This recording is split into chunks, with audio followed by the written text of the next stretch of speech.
There's an old saying, there are two ways to go through life, being a victim or a volunteer. Today we're going to discuss why being a victim is a guarantee you'll never get where you want to go, and it's a spiritual dead end. Hi, I'm Corbie Mitleid, and this is the Psychic Yellow Brick Road. The world is changing, and life doesn't have the spark it used to. So we look around and ask, where do I need to go to catch the magic again? You've found it. Welcome to the Psychic Yellow Brick Road, a weekly podcast that delves into the intuitive world, metaphysics, life purpose, and how to connect with the compassion of spirituality. I'm Corbie Mitleid, and I've been on the Psychic Yellow Brick Road for 50 years. I'm a certified tarot master, past life specialist, psychic medium, channel, and author. And most importantly, I'm an elder in the field, ready to pass on everything I've discovered to you. So let's hit that Psychic Yellow Brick Road where you can find the real wizards and avoid the flying monkeys.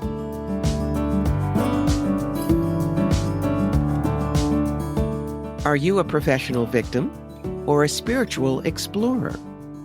Okay, today we're going to talk about the people you simply can't help. My clients come in all different shapes and sizes and circumstances. Some of them are seasoned spiritual warriors, always ready and eager for the next challenge. Some are rookies. They need extra time and explanation regarding how life works. Some of them have walked the spiritual road for a while, but they've lost their direction and come to me as a way station and a recalibration. I welcome all of them and love working with each one to get them on the road they seek. But there's a key similarity in every case. They know they have to walk the road themselves, and if they meet a challenge, they want to figure out a way to go over it, under it, around it, or transmute it. But there's one kind of client that I'll work with only once, and that's the professional victim. We all have them in our lives. They can be anyone, any gender, gender fluid, friend or relative, coworker or stranger. The professional victim is never happy, because then they have to take responsibility for their own life. They're the ones who complain about all the hard knocks they get, how they're hurt and used, and life is so very, very unfair.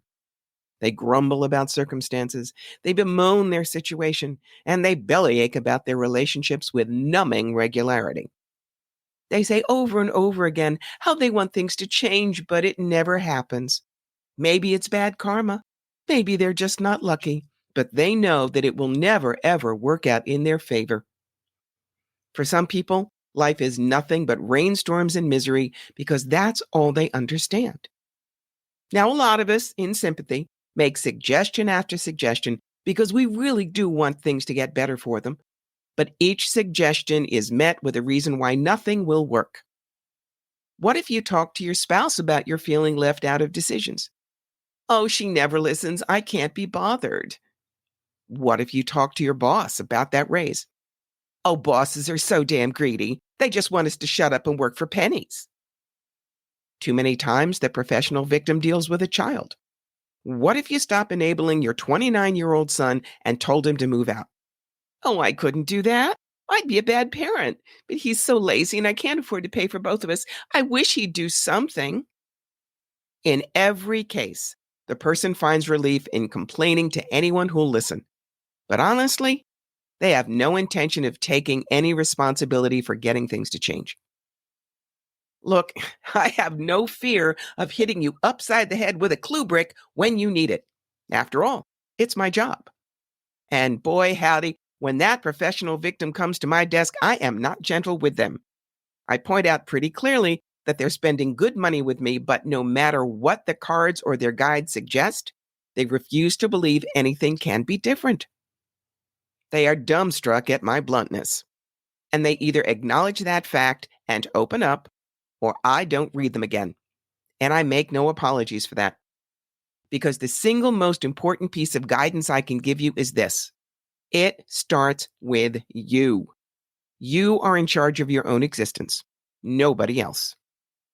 Own the fact that you're in charge of your own life, not the fates, not your financial circumstances, not your family or your birth or your gender. You. You get to respond, not react, to life situations where you push your own buttons. What's that mean? People who react are knee-jerk types. They don't think, they don't reason, they just do what they know. You hit me, I hit back. That's reaction. Respond? That's when something happens and you think about what is going on and decide what your next action is going to be. That's also why I remind people that the word responsibility means the ability to respond rather than react. Knowing that you're the captain of your own ship means you decide how to steer it through the waters of your existence. And here's how you can start, by using what I call the 3 most important questions you can ask. The first question when you look at a situation and your feelings around it is, how am I feeling about this? And the answer could be anything. Angry, afraid, depressed, worried, exhausted. Whatever the feeling is, it's valid to acknowledge. The second question is, why am I feeling X about this? X being the emotion you pinpointed. The more you understand where your feelings come from, looking at things objectively with no judgment, the more you can understand with compassion what you truly believe about a situation. You may need to ask why around this question a couple of times, like this. Why am I feeling angry about the situation? Because my husband didn't listen. Why do I believe he didn't listen? Because I didn't get a response. And the third question, that's magic. What do I think would happen if I stopped being X about that? We never consider simply changing our minds, deciding that we don't need to foster a certain emotion. In this case, if you stopped being angry about your husband supposedly not listening, you could ask him, did he hear you? Perhaps he literally didn't hear the question at all, which is very different from not listening. And finding that out, you can let go of the anger. You are no longer a victim. You are in control of how you react. You are a spiritual explorer. It makes all the difference in the world. I don't say that things will always go your way. Sometimes the waters will make for smooth sailing, yes, but sometimes they will be so rough you will be pea green in the face and hanging over the edge of the railing. Still, you will be the captain. You get to claim your own triumphs and recognize your own miscalculations. Either way, you are in charge, and that means all possibilities are yours as well. Time to write your own story with the ending you choose. And that's the most fun exploration of all. I've been guiding friends and clients since 1973. I love showing you opportunities and how to grab them, where the tough stuff is and how to get through it, and handing you your toolbox through tarot and oracle cards, past life exploration, spirit guides and angelic conferences, and mediumship. My website, CorbieMitleid.com, is full of articles, blogs, where to find me for live appearances, and where to listen to me as I guest on other podcasts. There's a full menu of readings, from short burning questions all the way up to the jewel in the crown, my soul plan readings, which are based on the work I did with Robert Schwartz. Whether it's general questions about your life in practical terms, romance readings, business consultations, discovering your sentence of passion, or digging into that single challenge that has run through your life, you can find the appointment that's right for you. You know, your opinion matters a lot. So if you enjoy this, take a few minutes to leave a review. Word of mouth is key with podcasts, so share it with others. And if you really want to help make the magic happen, go find me at patreon.com. There's a tier called I Believe in You. And for just a couple of dollars a month, you can be an official roadie and help all the things I do. The podcast, the books, the classes, the videos, keep on coming.